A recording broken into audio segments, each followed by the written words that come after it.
dia kan tu kha hian ka san rum ni a vai mu cha ta lan hi ton tu kha ro sia a ka ti yel si a se ko kha ngai ka ve su chu la to me chin kha ai sia ni la ma bi ku hi chin kha ma ya bu som hi pasare cha sum li pa la cha sum li pa ko hei cha sum ma hei lo hian pa hian ti lo mai o tin cho fa ko na chin de ria mu hun thengin ko ve alo hip ta veka tin de ria mu hun lai ve so ni so chu oring takin Eloi lama sabak thani tina au chuaka chu kapathian inga mikal san tina ni tina kianga ding then khate chuan hriatin hemi hian Elijah akawani anti a tin an zinga mi pakhat chu Atlanta nga la spons ala a wain thorin a chia khata tianga atara a hanin tira tin bidang te chuan omro se amala thaturin Elijah lo kalemo enang u anti a tin isu choring takina au le a atharaw thata a tikhania tin sam somni pani chang khat thu chang khat le chang hi thui pathian thui lo ngai thale ngo sam somni pani chang khat le chang ni thu kapathian inga nge mikal san inga nge mi tran pui turi ni thlat ema ka room na thu te atanga I hlat le o kapathian chuna ka awa ni ma slai chang si lova zana ka au boka ka ngoi chuang lo lalpa na thu kan ngai thla te kan zatan mal min som saro se pathian hele tong trai o lalpa chungnung ber kan pathian do tak min hmangai to voini Good Friday ni poi mo tak mai keni misual te ta na lalpa nang ma ne na kanin zom le theina na cross lera reom tin reng tuara keni min chan dam na lalpa yom na ni achampa te mi suai thengin ko san ho te po nangin nang ma betu re ni bia buk thiang hlema mi heti zat me mi suai khom le te he hun mang thelal pa nangin kanuna chaklo tak te min zuwa I khonga ina voini thlenga hilalan tir zela wangin lom tho tharing karon soile ani voin chu nuwa kan thungai thlak tur mangin lalpa ko than hote min polla kong nga moti tala kan zawaya tharalam nuna tepo lok puina na kan man theina ni khongai na kan dile hengi khongai min chandam to ifa pai so Krista mingin kan dile che amen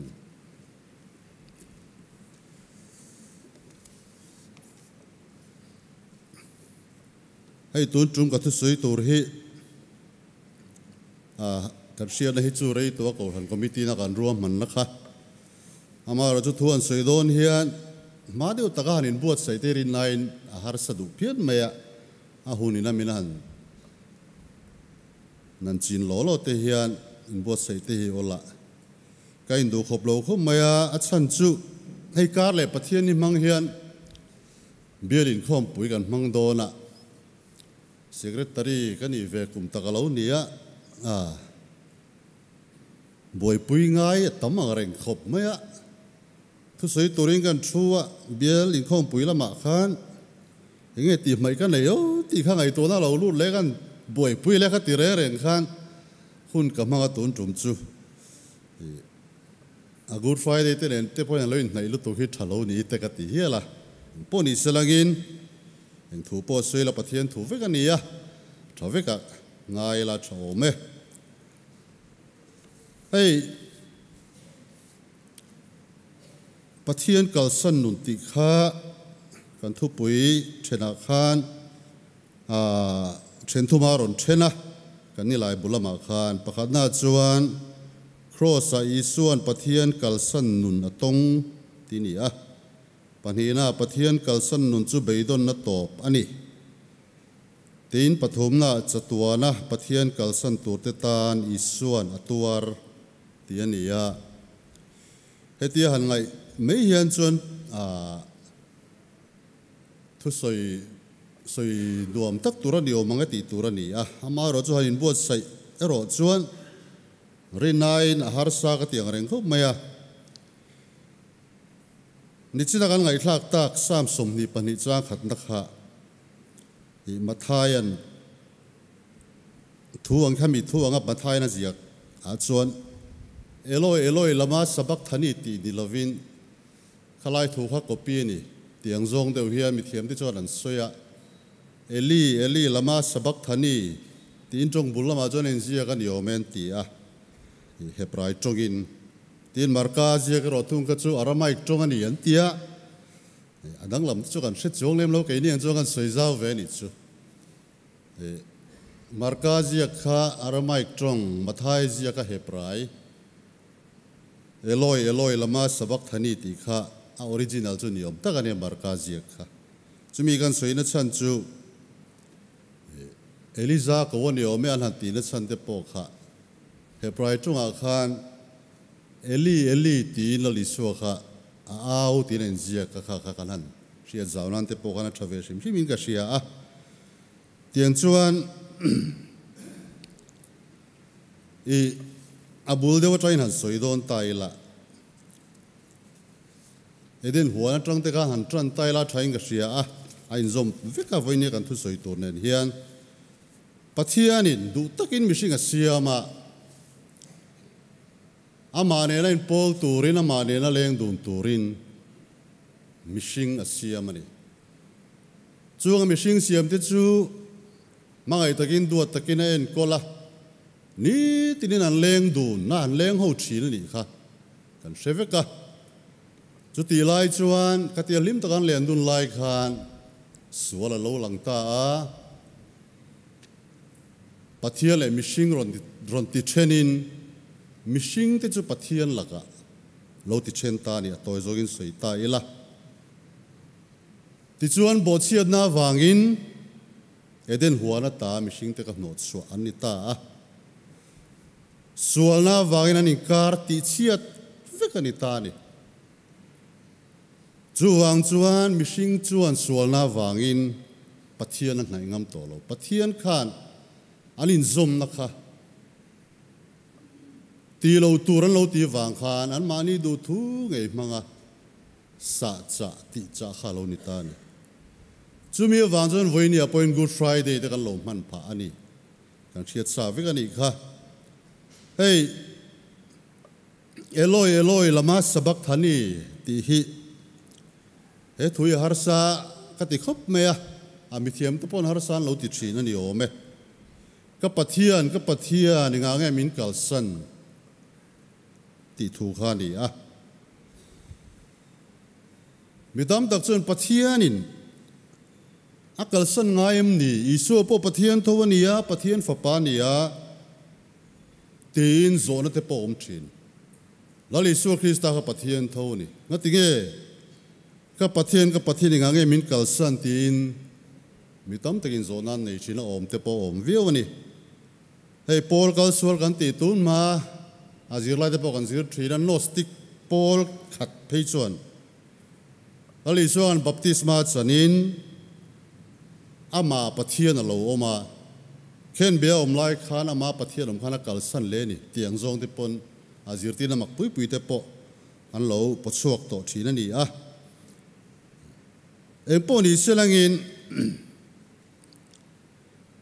pathian hian kalsan tak emo kalsan tak lo emo khalam kan boina tu chu nin alang lova poi mo berzo ka chu atuar na kara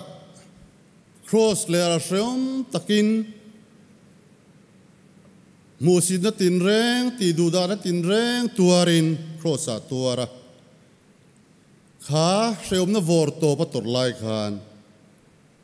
pathian om puina asia treng thina kha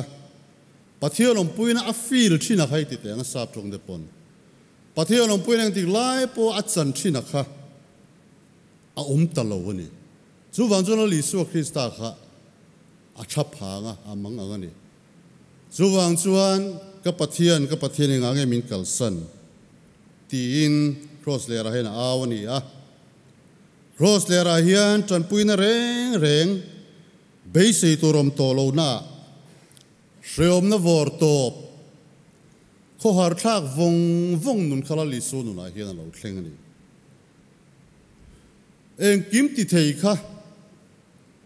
adu piang ti thei kha eng ma ti thei lovin he huna hian au mani a chu zong chueng wangai kan ti chuan chan dama kanom thei nan kan sual na zong kha ama in belin vile dama wanga pathian ne talak san pathian laka then san to in zoma kanom le theina turin kan sual na zong kha sual nei lo kha na ma in belin chung zong chu cross a then pui ni kan siat save kan ka tero ka pathian nga nge min kal san pathian hi ana fa pa ma em hei ka fa pa du dak ka lo me ma chu ni tia asoi a fa pa mal nei chunin reom tin reng tuara ama ne na mishing te kan in zom le theina tura lali su Krista tur lai mel mu ka reom ti te poni mei theini tro mishing ngai to na tang te po han chu ta ila poni selangin pathian kalsan nun hanti hi a soi thiam har ka tia arab thak dan tu te ka ngai tu thiam lo wa in ngai tu thiam mei thian ang ni chuan an soi view dan po ka thiam che lo wa pathian kalsan nun a chuan beise le chung tu rom to lo chatuan boral na ti khan soi tai la fia ko pinarin no ma ni china kan ngai thak ta ang khan sam ziak tu chuan ka pathian nga nge mi kal san enga nge mi tran pui tu ri ni hlat ema ka rum na thu te atanga I hlat le o ka pathian chuna ka wani ma salai chang silo zana ka au boka ngoi chuang lo ati kha mi sing din hun dik tak mai nia ka soita ang khan pathian kalsan nun ka ngai tu thina eng takarap tha ke diang o ti kha ke chung ka soi thiam lovani nun beidon thak chatuan boral na chatuan thi na beisei tu reng om to lo na mun ni tura kan ngai ni pathian kalsan nun chu hei sem mun te po hi an ti thina dikom le ka sia chu sem mun mei dil kan ti te po hi a mei sat sim wang lam ka chu tu san di ta se beisei tur eng ma om to lo mei beisei tur de ve po om to mi alo khop sem na tuara chatuan om tur ni na lai hi arab tha na nin ti kanuna hian enga mo beidon na te sheom na te kong sang sai lo thleng thinang ama ro chu ke lai kil khata beisei tur thila lo om khan nun hlim na te min petri mi beidong te kho vera chu mi hlo man ni ti fo kha eng ma poisa kan nei to lo mi beidong te chuan chu pathian kalsan nun chu ani narin omani chatuan sem na mabak mo beisir tu re am to lo chatuan boral na enga tinge mi chan pui tu rai hlat em pathian kan ko lai kan ril seom laia pathian kan au chin lai te pathian re vunga kan sia tu po hian a seom thin ni ti ro pathian chu min kalsan ta mon le ti na tur thin lung hial te po kan thin lunga hian om fowang re vung maya damlo ni khuwa chuk te damlo kan tong trai puite ke manin har sana kan to chang te po chanem ngai ta kan awa pathian ne na kan tong trai chang po pathian khangoi vung kan hriat chang te po khan sẽ chỉ nên nít rồi khát tiếng mấy apo bê nghe ni riu sẽ nào chuan chặt tuan mấy bê sẽ tổ to lâu nè khá bắt thiên cal san nu nè chú Arab khác đàn tu chú tiếng khang ngày tua duy tay la chắc có pin arin oma tiếng chuan kan ngày khác ta khan bắt thiên là cái chân san to te bắt thiên là cái trang sa khác to te amaro chú bắt thiên chuan min mang em vangin ama le ma in tum chopin chatuana kan boral phal lovin chatuan semhuna kan phal lovin amanga em lali su Krista chu kan tan min pe a voini anga hian kan suala zong phorin zanlama kan langai thadon ani lali su Krista thina kan thina ni chungchang te sual reng nei lo sual reng shelo kha kan sual zong phurin chandam kan ni theina turin amane na kan in zum le theina turin lali su Krista hi cross sa voini hian turani voini hian kan lungai na te kan seom na zong te hi lali su Krista hi ni ngatangu chuta chuan damna omani rombunga chang ro ka chang ri da chuan kan la chak lo lai khan a hun te in Krista chu misual te ai chon lo thi ta si mi felai thi min adu om lo hle si a mi thai ro chuan tu motal chuan thiangam mil mana nima sela pathian chuan mi mangai na chu fakla kinalan tira misual te kan ni lai Krista kanaya thiawang khan rombung ria chang som ni palia Krista wangin beise na in chandam kan lo ni le ta voini na hlut zia kan ngai to nga em lali su Krista min chandam na hlut zia kan ngai to nga em lali su Krista kan ta na ator na hi kan ta na ro pui zia heti mai te hian chandam kan lo ni kan ti ve eng ma om lo in khom tlu da wang khan chandam ni ngai don lo I trong trai tlu tu wanga chandam ni turi ni lo chandam ni na chanzo ka chola li su Krista thisena le ini to wang zo khani chumi na shiat fu chuan pathian ni a fak lo thei lo mishing te ro chu chak lo chang nei kan ni a he kho vela kan om chung chuan ti sual chang te ti fu lo chang te kan nei ta em kan ril ruina thalo nia kan shia reng te po hi Genesis kan huang kan sual chu kong ka bula bok renga adu zong chunang man ne lama tangin niang tiang khan ke mani chak zong mangte ke mani zong mangte hian sual chun min be thin ani pathian du lo zo anga lo nun chang te po hian chu beidon phana na mang lovin lali su Krista kan cross kan sual na zong phurin min chandam to ni chu wang chon la li su Krista I faka nung zui mei tur kan ni ti hi shethar leila thako bin ka sia a tiang chuan ani zongin pathian anga oma pathian tluka om chu thil thlak hlel hlei thia rot lova helai thu te aro pui ka ti thin pathian anga oma pathian tluka om chu thil thlak hlel hlei thia rot lo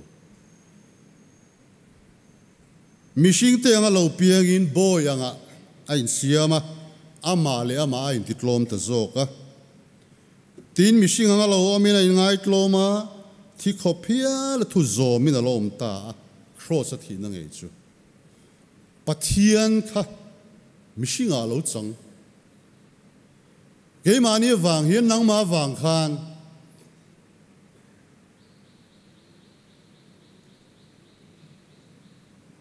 ke mi suala wang khan lali su Krista hian pathian anga oma pathian tluka om kha athalel hlei thelo nuama ti lo ni chu aro pui te ro chu mai ni lo mishing te nga lo piangin boy anga in siama ama le ma in titloma a mishing te siam ang mishing a thil siam anga lo piangin in titlomin amishing siam te ti duda na tuarin amishing siam te ken be na tuarin cross lera mi bollo ber mi sual ber angin chan nam kan ni theinan chu pathian lung damna pathian lung oina ani tlat siani lang le ke pe chang chang a pathian ming lam pe chang chang a in khom rong bo na poti ve trok trok chin then khat phei chu in khom po tai malo tak mai hi chu ti khop chung pathian min mangai ani voini hian pathian in min mangai zia te hi se thar le ila kan sual na wanga lungai na thuk tak seom na tin reng tuara min chan nam na thu hi se thar leila thakop mai enganga har satna le beidon na mangana to pot nei la li suwa min nem turin min san suak turin la li suak Kristai om regani ti siango har sara thuk tak bo kan nula kan tok mai thei kan be se lo kar tang te ke mani thil ti suala tang te pon lo thleng mai thei thina wangte kan ei zon na wangte chung ko thil te a eng kong sang sang mang khan lungai na kan nuna beidon na te polo thleng mai thei chuta chuan beidon na chon top lo sela lali suak Krista han kan lungai na zong zong te kan beidon na zong zong te kan siom na zong zong kha purin ka pathian nga nge min kalsan ti khopia la lungai na vor top nein cross a khan min lo tlan to ani chu wang chuan voini a hian chung har sata kan nei ni point pathian hne na hian I thlen zelang u chatua na pathian kalsan ni mei to tur chatua na shrem hunat la mei to tur pathian kalsan nun rap thak zia ni china kan soi to ka shrem hun rap thak zia an soi te pokha ain mein ka sia chatua na pathian kalsan ni mei to tur kha isu na tuara van khuale tui voini hian vana kan mingzia kin alom patan aro pui te ro chu wang chuan thei pato pa pathiani fak mei tur kan lo ni